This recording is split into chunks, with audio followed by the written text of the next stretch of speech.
Hello everyone and welcome back to another video here on Live That Adventure. If it's your first time here, I'm Dustin. In today's video, I want to talk about a product that we have been using for quite a while now, and that is Rockie Talkie Radios. We first met these crazy contraptions when we were doing the Gold Mountain Via Ferrata in Colorado. Logan, the amazing owner, and all of his crew were using them, and it got me thinking, these might be something that we need to look into.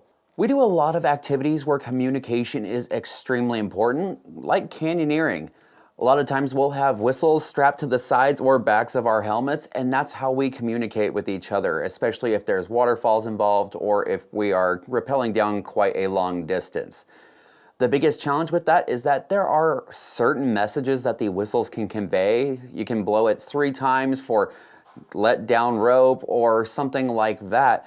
But, you might not be able to give information that could be useful, like, hey, you might want to go to the left because the right side is slippery or something of that nature. One of the challenges is that 4 whistle blows for one person might mean something different than it means for someone else. It could be let down the rope to somebody, and it can be, hey, I need help to somebody else. So you always have to have that synced up before you start the canyon. Obviously, there are radios like the trusty old Baofeng here, but the biggest challenge is that these are not waterproof and they're not meant for abuse like these two are. We were about this close to pulling the trigger on a set of mountain radios when we heard that Rockie Talkie had some new ones coming, so we decided to wait a little bit, and that is when they released the Expedition radio, and we ended up picking up 2 of these instead.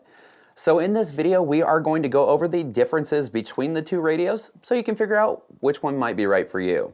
The first thing that we're going to go over is price. The mountain radios go for $110 each, and the Expedition radios go for $180. There's a link to buy them down in the description, and if you do with our link, throw us a couple bucks our way and helps feed the cats. We appreciate it. Next up, we have size and weight. Not only is the Expedition radio bigger, but it's a little bit heavier as well, and this can be huge when you're deciding what to get if you're an ultralight backpacker. We will get to why it is so much beefier in just a second. The Expedition radio is 4.06 inches tall by 2.44 inches wide and 1.34 inches thick and weighs 9.1 ounces, while the mountain radio is 3.66 inches tall, 2.48 inches wide, and 1.1 inches thick, and weighs 6.1 ounces. Both radios have a total of 128 channels. This is done through a combination of 22 regular channels and a series of sub-privacy channels. The mountain radio uses FRS frequencies, while the Expedition radio uses GMRS, but it is also FRS compatible. So if your buddy has a mountain radio, you can still talk to them on the Expedition radio. Something to take note of though, if you are planning on getting the Expedition radio, is that if you are using GMRS frequencies, you are supposed to get a license to do it. Rockie Talkie does have a blog post about how to get the license on their website. It costs $35 and it's good for 10 years, so that's not too unreasonable. The license is also good for your spouse and immediate family, so you only need 1 per household. And one more little issue about GMRS is that you are not allowed to use it outside the US. So if you plan on running Via Ferratas in Europe, you're not supposed to take this guy with you. That's kind of a bummer. Next, let's go over range, and this is another area where the Expedition radio really shines. In line of sight conditions, both of these radios can reach out to 35 plus miles, which is insane. In the mountains, the mountain radio is rated for 1 to 5 miles, while the Expedition radio is good for 2 to 8 miles. In the forests and hills, you can expect half a mile to 3 miles from the mountain radio and half a mile to 5 miles from the Expedition radio. In the city, you should be able to get 1 mile from the mountain radio and about 1.5 miles from the Expedition radio. And that's where I think that they underestimated this guy a little bit, because not too long ago, V and I were on a photo job a couple of miles away from the house. She suddenly wasn't feeling all that good, so we sent her home and I continued to shoot. If I had to guess, we were probably about 4 miles apart and there were a lot of houses in between us, but she was still able to communicate with me on the radio.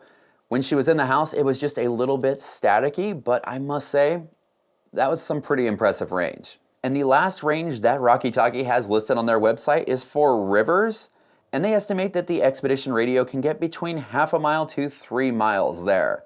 They don't have anything listed as far as rivers go for the mountain radio, and that's because it's not as waterproof, so you might not want to take it to the river. Next up is ease of use, and both of these radios are extremely simple and easy to use.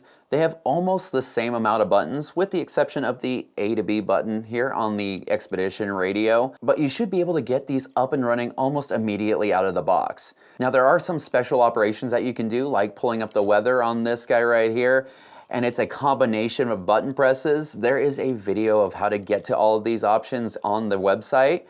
I highly recommend watching it because I didn't know that these existed until I watched the video, and it's pretty cool.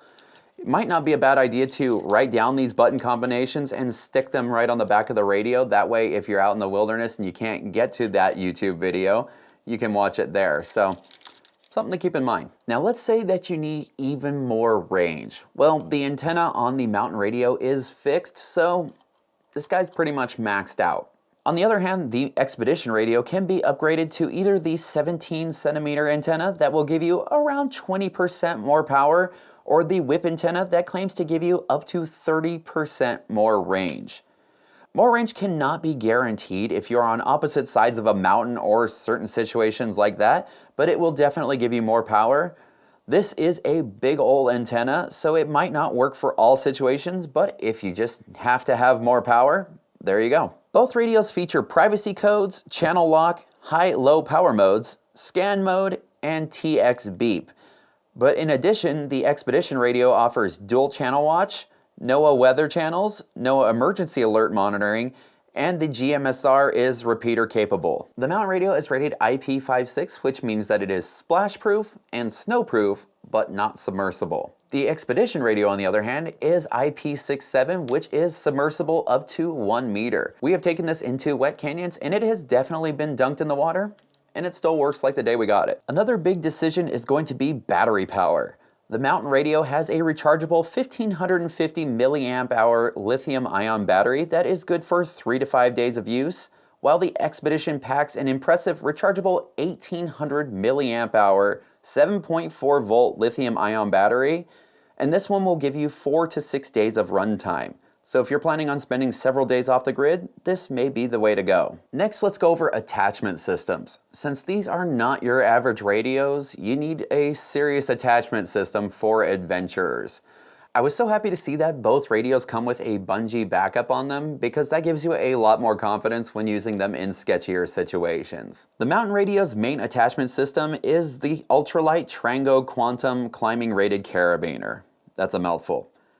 This isn't a locking carabiner, but like I said, it does have a backup. As for the Expedition radio, it comes with a steel gator clip, and let me tell you, this guy has a really solid grip. A somewhat funny story, when I was ordering our Expedition radios, I wasn't thinking that the gator clip would be strong enough, so I bought the additional carabiner loop attachment.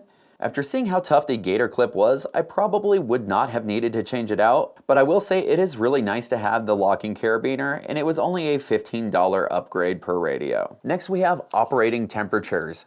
Let me tell you, these radios are tough. They can both operate in temperatures between -20 degrees and 120 degrees, and we usually try to avoid those temperatures, so I don't think we're going to be finding out anytime soon. And they can also be charged between 10 degrees and 100 degrees using the USB-C ports. Next, let's talk accessories. Both of these radios have hand mics if you're keeping the radio in a place where it's not easy to access. The mic for the mountain radio is $48, and believe it or not, it is IP67 rated, so it's actually more waterproof than the radio. I almost wonder if there's some way to put the radio in a dry bag and have the microphone cable sticking out, but that probably won't be watertight and you'll end up breaking it. The hand mic for the Expedition radio is $65, but much like the radio, it is rated at IP67, so both of them can be submerged just fine. And in addition to the push-to-talk button, it also has the volume selector and the AB button on it, so it's really easy to use. Something that made me really happy to see is that Rockie Talkie does make batteries for both of the radios, because it's kind of sad to see when something has a built-in battery and it's pretty much junk as soon as the battery starts to wear out. So, good on you, Rockie Talkie. Good on you. If your mountain radio starts to get banged up, they do sell replacement cases for it. It comes in either midnight, which is this one right here, or get this, orange. Love that. Unfortunately, due to the waterproofing and the rugged build of the Expedition radio, you cannot change the case on it, and that makes me kind of sad because I want an orange one. Even though this one does not have interchangeable housings, it is the only one that has a cradle. You can either get it with a bar mount for roll bars and other bar mounting situations, or you can get it with a suction cup mount for the car. Now you may be saying, which one is best for me? And I'm not going to tell you which one to buy, but the mountain radio is great for rock and ice climbers, skiers and snowboarders, people who are into mountaineering, hiking, and trail running, mountain bikers, campers, and highliners. On the other hand, Expedition radios might be better for people who are into hunting and fishing, water sports, motorsports, overlanders and off-roaders, skiers, canyoneers, and production teams. All in all, you can't really go wrong with either of the two radios. We borrowed this one from my buddy Aaron, so thank you, Aaron. And I'm actually thinking about picking up a couple of these for when we're doing our photography work. I love this guy and all of the range, but my camera bag is already heavy enough, so I wouldn't mind being able to use a lighter option at times. But which team are you on? Are you more for the lighter and cheaper option, or is waterproof and more range more your style? Why don't you let us know in the comments below.